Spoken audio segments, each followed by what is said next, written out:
Hey, what's up guys? It's Farmer Jack, and it has been a super dry summer down here in Florida. I wanted to just hop on here and talk about it. Like, what does that mean? And how it affects us, and also how we can like get around it, and tips and tricks during times of drought. So yeah, it's been super dry and the rains might come at any point. We don't know. It's amazing, as us humans, as growers, we're just super reliant on the elements. It's really amazing, and they seem to have a beautiful timing in themselves. A lot of people say, oh, because of climate change and all these things. A lot of that stuff is beyond me, so I don't know really the reason, but I do know that weather is dynamic. It changes all the time. So this season it's super rainy, this season it's not, we don't know. But this season it's been dry. So how do you get around this as a grower? So it's cool, I have spigots hooked up to this pump and I can turn it on at any point. And that's amazing. In a lot of cities, you're hooked up to city water, amazing. But what if you were out, you had a piece of land and you wanted to just, feed your plants and it's not raining and you don't have a spigot? So I like to think about stuff like that, because the other day, literally our electric went out and we didn't have water because our pump that pumps water out of the ground for us here went out because the power went out. I couldn't water my nursery, so I don't irrigate. Not everybody's into that. So if you're into that, minimalistic approach too, as far as like using resources, I would encourage catching your own rain. What does that look like? It's like you set up a rain barrel system. You might have seen them. A lot of people want to put a cap on the bottom so they could empty out the sediment every season, and then you can cap it back on, a really good heavy duty one. But anyways, you line them all up, you level it out, and then you have the gutter go into it. You have a filter, some sort of filter, and then you catch your rainwater. And you could put a spigot on it, literally like a Gatorade cooler. Make sure it's really, all plumbing is done right, and yeah, you have your system. We're actually about to build one here at the shop and for a client. So stay tuned. We could maybe, I kind of want to show the process of that because I think it'll be valuable for you guys.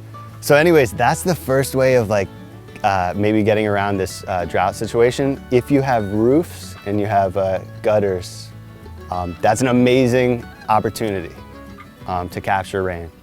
The second opportunity, which we could all participate in to capture rain, is capturing it in our soil, on our land.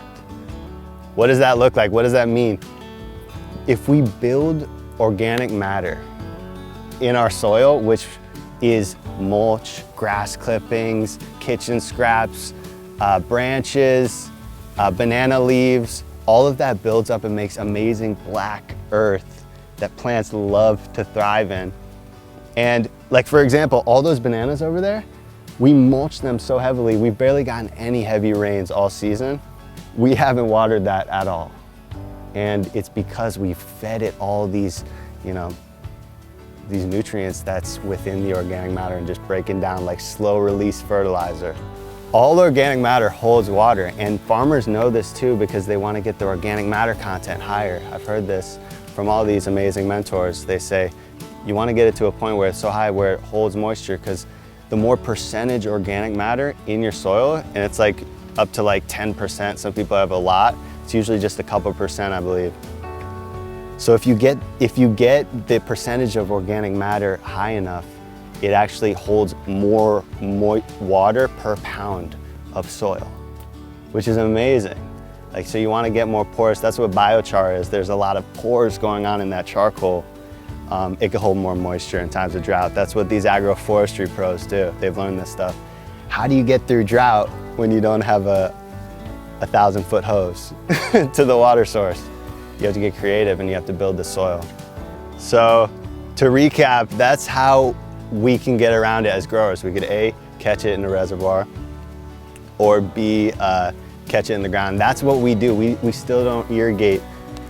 Any of these bananas or something get no irrigation, and we haven't had rain in months, which is pretty cool. Bananas need a ton of water. They need like 500 gallons a year, I read one time.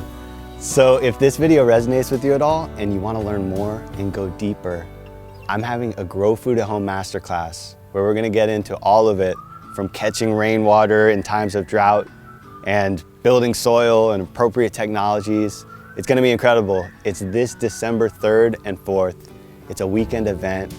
I want to invite you there. It's gonna be incredible. Go to urbanabundance.com today to reserve your spot. We'll see you there.